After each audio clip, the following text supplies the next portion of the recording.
This is the day the Lord has made. Let us rejoice and be glad in it.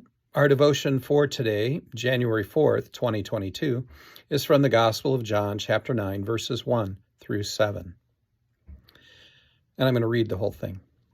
As he passed by, he saw a man blind from birth, and the disciples asked him, "Rabbi, who sinned, this man or his parents, that he was born blind?" Jesus answered, "It was not that this man sinned or his parents, but that the works of God might be displayed in him. We must work the works of him who sent me while it is day. Night is coming when no one can work. As long as I am in the world, I am the light of the world." Having said these things, he spit on the ground, and he made mud with his saliva. Then he anointed the man's eyes with the mud, and he said to him, "Go wash in the pool of Siloam," which means sent.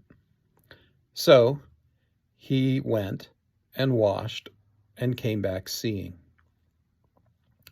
Yesterday, our devotion centered on asking Jesus to help us with everything we do because he has authority and power over all things. Nothing is impossible for Jesus. Today, in our devotion, Jesus sees a man who has been blind from birth, and his disciples ask him about the cause of this man's blindness. They ask, was it the man's sin? Which is a strange question since he was born blind from the moment he entered the world. So what could he have possibly done in order to sin? And secondly, was it his parents' sin? Jesus replies with an answer that is uncomfortable for us to hear.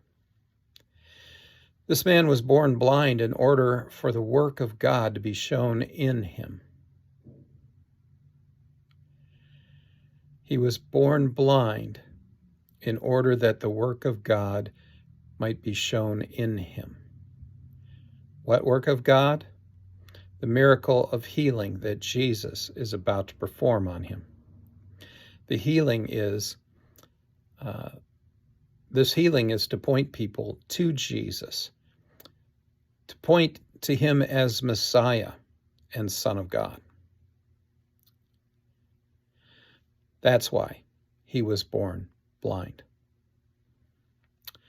The way that Jesus heals this man born blind causes us to think of God creating Adam from the dust of the earth.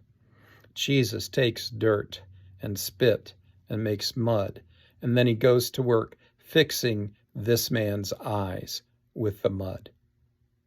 The man is then taken to the pool of Siloam, and there he washes the mud out of his eyes, and behold, he can see. Jesus has the power and authority to do anything and everything, even the seemingly impossible, like giving a man who is born blind his sight. Just imagine what Jesus can do for you. Whatever you face in life that seems impossible to overcome, Jesus has the power and the authority to help you overcome it. Give the impossible matter over to him in prayer, and then wait for him to act and trust that he can help you overcome whatever it is you're praying about. Go in peace. Serve the Lord.